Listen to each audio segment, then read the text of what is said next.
Ssabasumba w'essaza kkulu ery'e Kampala olunaku olwaleero bwe tubadde nga tujaguza Easter amazuukira ga Mukama waffe Yezu Kristu ate Ssabasumba w'e Kampala omukulu Ssemwogerere obubaka bwe obw'amazuukira bwonna bubadde bugenda eri His Excellency Kyagulanyi Ssentamu Robert Bobi Wine nga mwebaza obuvumu bw'akozesezza okulaba nga akola kwenguzi egenda mu maaso mu ggwanga era ng'ategeezezza mu bubaka bwe nti omukulu Mathias Mpuuga Nsamba yandibadde musajja mukulu n'akola eky'obukulu kye yabadde alina okukola era ekyamusabibwa.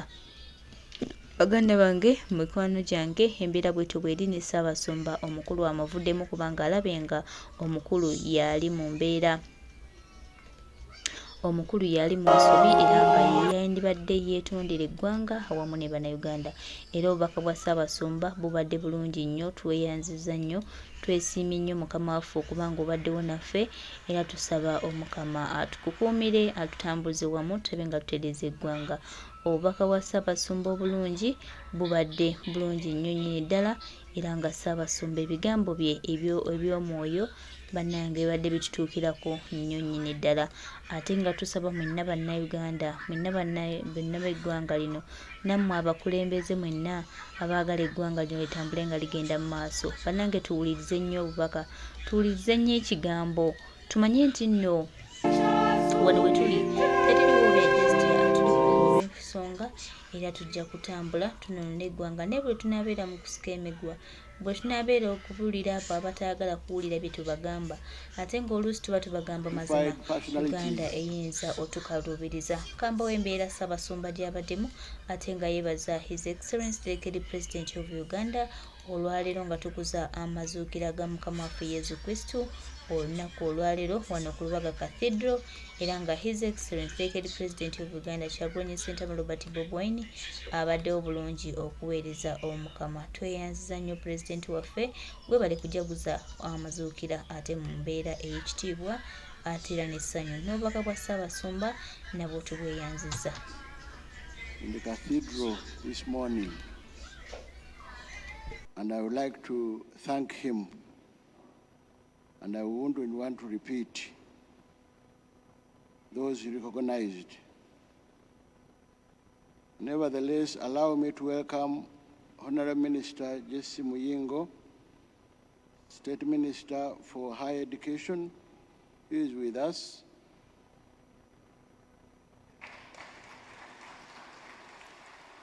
Owekitiibwa Mulwanyammuli, jjajjange ate mukulu wange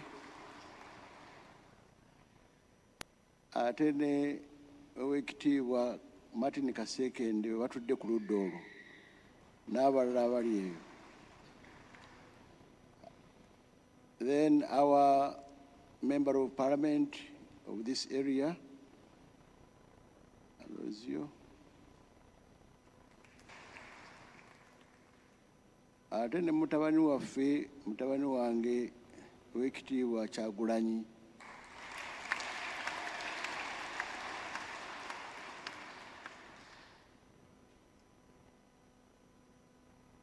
mpozi ne our chairperson of the Cathedral Administrator, the National Cathedral Foundation, Dr. Mulema. We have heard that we have a delegation from the United States of America led by our own Father Joseph Ruzindana. Father Joseph Ruzindana was recommended by us to go and work in the Diocese of Jefferson City, and he has started working. He has brought with him a number of young adults. I think you can easily recognize them. Please, could you stand up for recognition?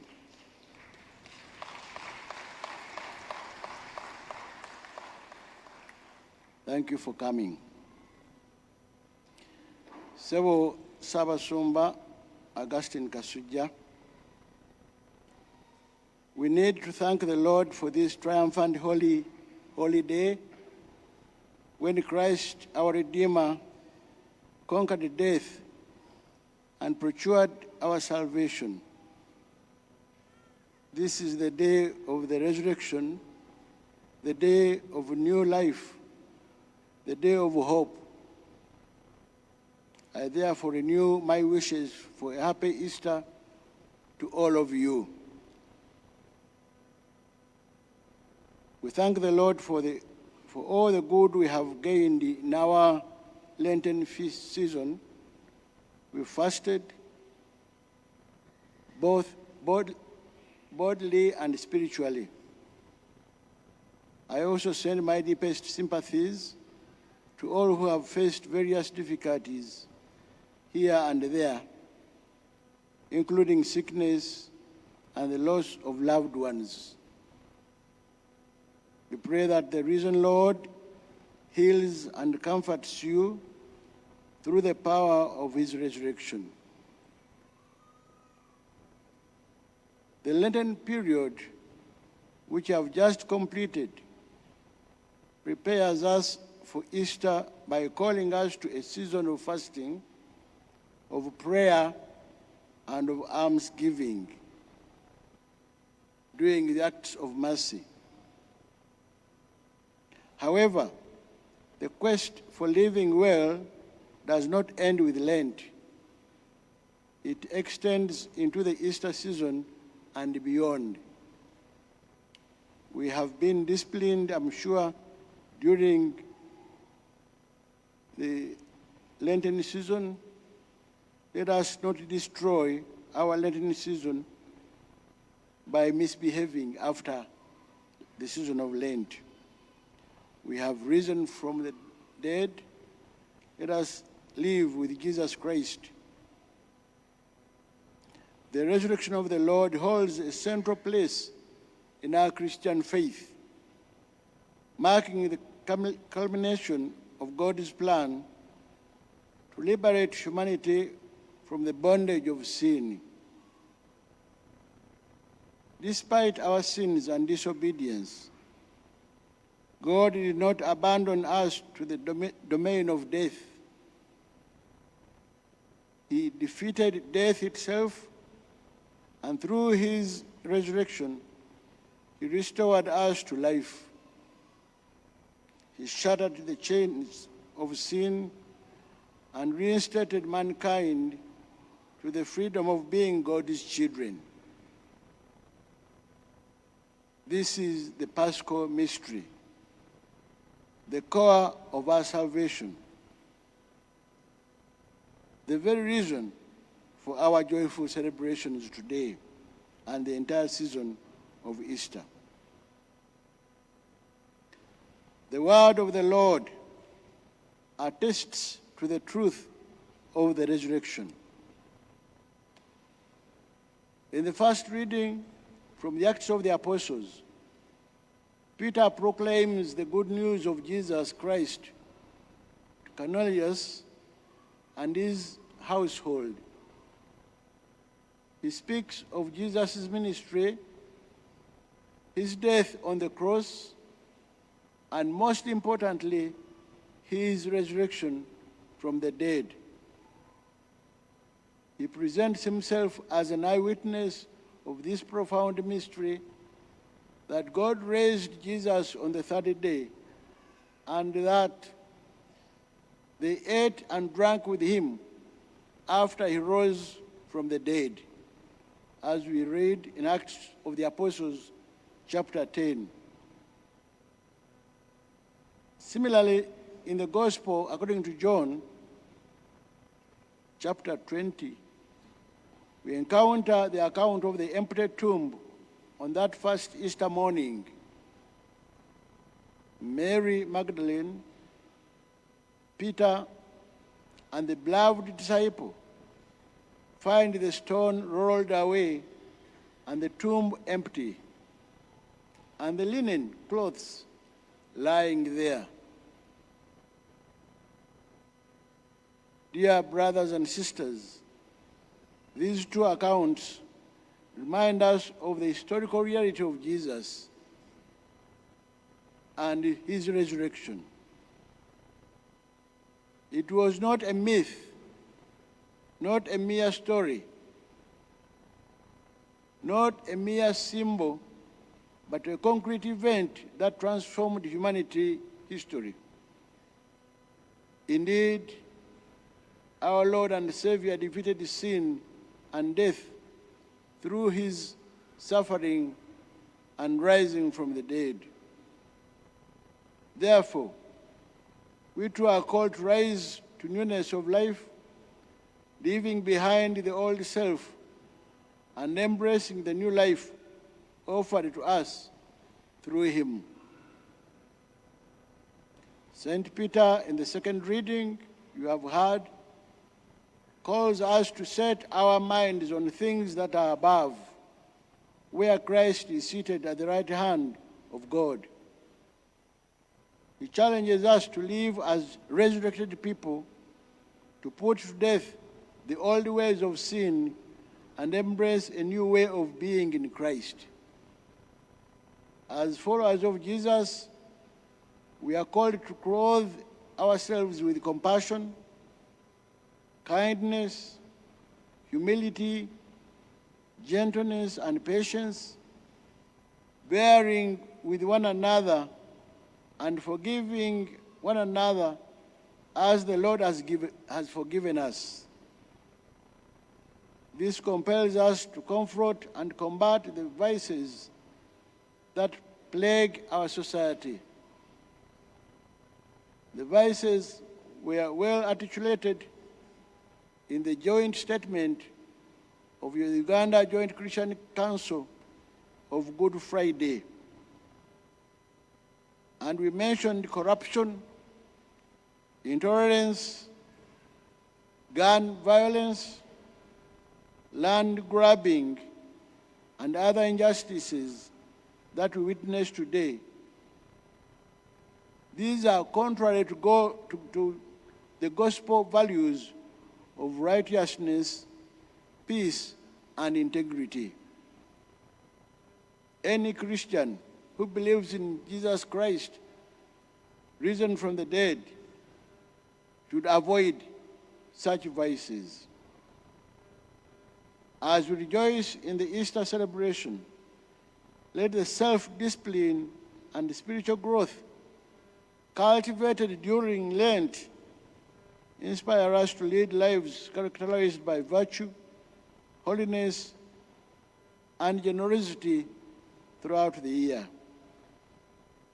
May we persist in our spiritual journey, nurturing a deeper relationship with God and actively seek and impactful growth in body and spirit.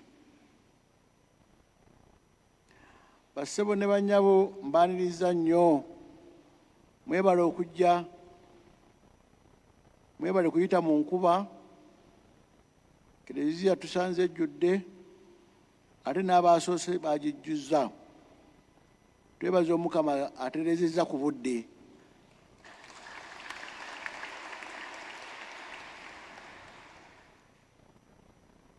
Tusaanye twebaza Omukama oyo atukuumye n'atutuusa ku Paasika y'omwaka guno. Twebaza Omukama olw'ekyamagero kino, Kristo mwe yawangulira olumbe, n'atufunira obulokofu ku kufa n'okuzuukira kwe. Tusaanye gwe wamma tusanyuke, tujaguze, era twebaza Omukama. Olwaleero lwa kusanyuka. Eŋŋombo, ebigambo by'Oluganda bigenda bikyukakyuka n'okutegeeza ebintu eby'enjawulo. Babakaddekadde bye twali tutawulira mu biseera byaffe eby'edda. Ng'ekigambo kusanyuka kutuuka kuwulira bubi. Contradictions ezo. Naye ekikulu ffenna tusanyuke, kubanga kituufu okusanyuka olw'okubeera nga Mukama waffe Yesu azuukidde n'atuddiza obulamu. mbakulisa okuyita mu budde obw'ekisiibo ko n'ebirungi enfaafa eby'omwoyo n'eby'omubiri bye tuganyuddwa mu budde obwo. Ntuuse okusaasira kwange eri mwenna abafuniddemu ebizibu eby'enjawulo omuli obulwadde. Bangi tufunye obuzibu bw'okulwala. Abamu twebaza Omukama nti abakutteko n'abawonya mbalabako. Bassebayiga baafuna ekizibu, omwami bamutwala biwala ttaka mu India okumulongoosa, kati mulengera kawerette muto n'okusinga nga bwe yagenda. Mukuliko obulwadde, abalala bakyali balwadde, abalala bafudde. Tusaasire munnaffe yandibadde wano olwaleero mukyala Makaayi. Omwana we yafuna accident mu America, ali mu wheelchair. Ate olwajjo yafunye amawulire amabi, muzzukulu w'emyaka 2 naye bamusanze mu buliri ng'afudde. N'abalala bangi batufuddeko. Abamu tubettidde, abalala Omukama yabayise. Tusiriikiriremu tubajjukire, ate tusabe Omukama azuukidde abazuukize, nabo abajje mu ntaana, abatuuse mu ssanyu litaggwaawo.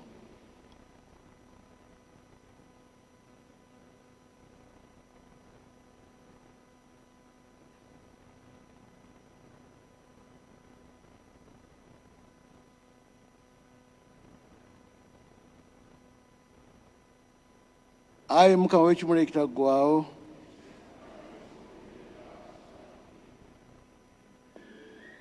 ayi Mukama w'ekimula ekitaggwaawo,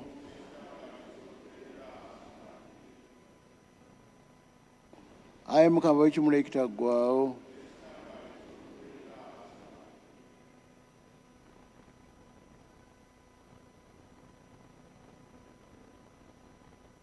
mwenna abatuuse ku bizibu ebya buli ngeri, tusaba Omukama abakubagize mu lw'okuzuukira kuno.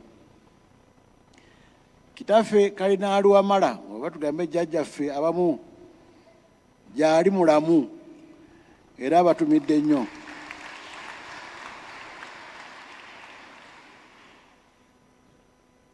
Obudde bw'ekisiibo bwe tukubye emabega bututeekateeka okukuza Pasika nga tuyita mu kwegayirira, okusiiba n'okukola ebikolwa ebirungi eri bannaffe, ebikolwa ebyekisa. Kyokka ate omulanga guno tegukoma mu kisiibo mwokka, nti owaye ekisiibo tukiwonye, kadudde ku mpisa zaffe ez'edda. Oba abaana babadde bakulaba ng'oddayo nga bukyali eka era nga basanyuka okulaba nga okomyewo nga taata ne bakugwa mu kifuba, obukkakkamu obwo bwongere mu maaso. Oba omwami obadde tukyamusooza ekisiibo kyonna, leka gamba nti kati kiwedde onompulira.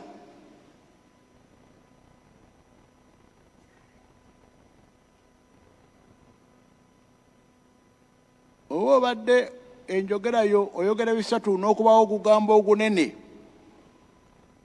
era nga nayinsiye kumanyi mu kisiibo ne bagamba nti owaye omusajja yezzeeko, toddayo ate buto nga Kristo yakazuukira. Abantu ne bagamba nti ate kati lubadde ekisiibo kiwedde, katumuwulire ng'awuluguma. Ebikolwa ebyekko bye tadde ku musaalaba mu budde buno obw'ekisiibo tubireke mu ntaana, tuzuukire ne Mukama waffe Yesu Kristo. Tweyongere mu maaso nga tukola ebisanyusa Katonda nga bwe tukoze mu kisiibo kino ekyakaggwa.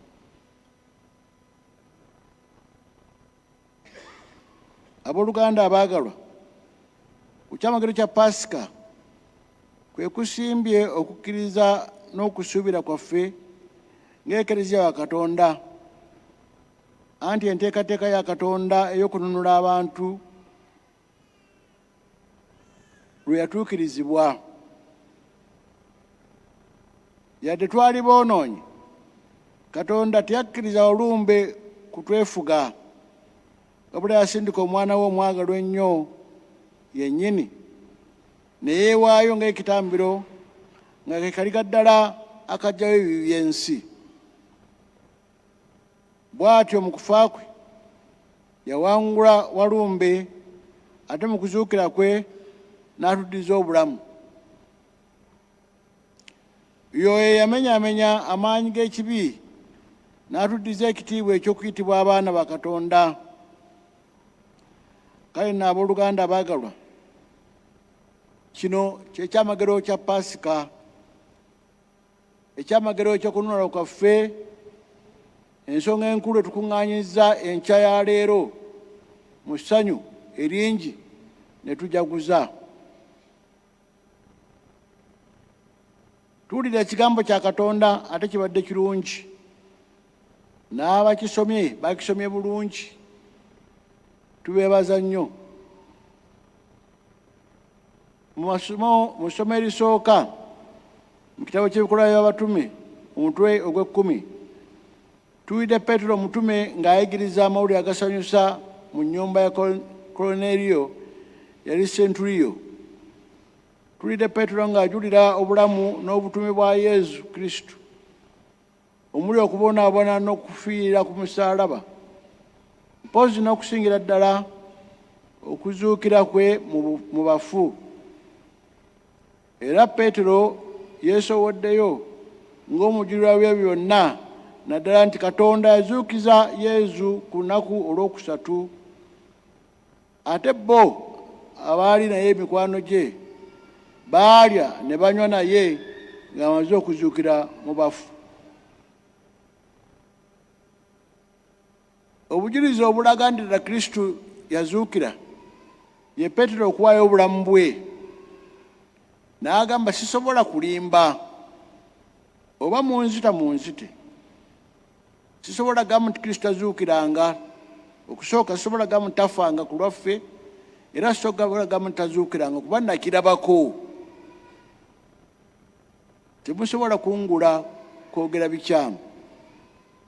Nakirabako era n'atusuubiza obulamu obujja, era Peetero n'awaayo obulamu bwe ku lw'ekyo ng'alumiriza amazima ago.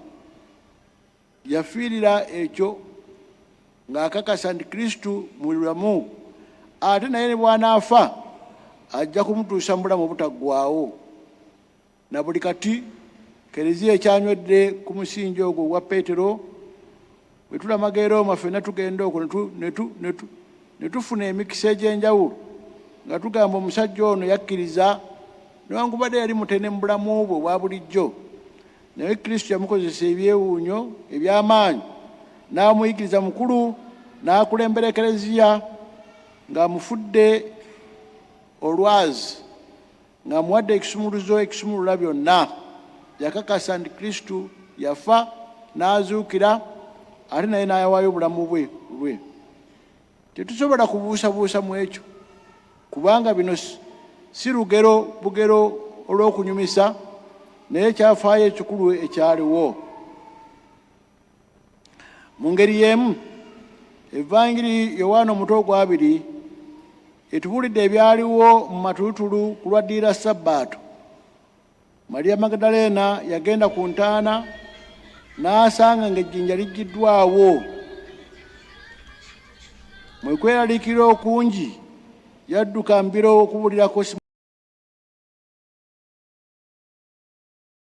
Tubadde n'obubaka bwa Ssabasumba, tweyanzizza nnyo Mukama waffe. Weebale tuwa bubaka bulungi buno, weebale kwagala ggwanga, weebale kuwa ndowooza yo, weebale nnyo kutukubiriza kubeera ab'amazima, abo abatuliddemu enkwe, abataagala mazima era tebajja kubeera na mazima. Naye ffe tuli basiimu nnyo Mukama waffe nti wategedde omulanga gwaffe era watambuddidde ddala wamu naffe. Tweyanziza nnyo Ssaabasumba Mukama waffe, tuli basiimu nnyo.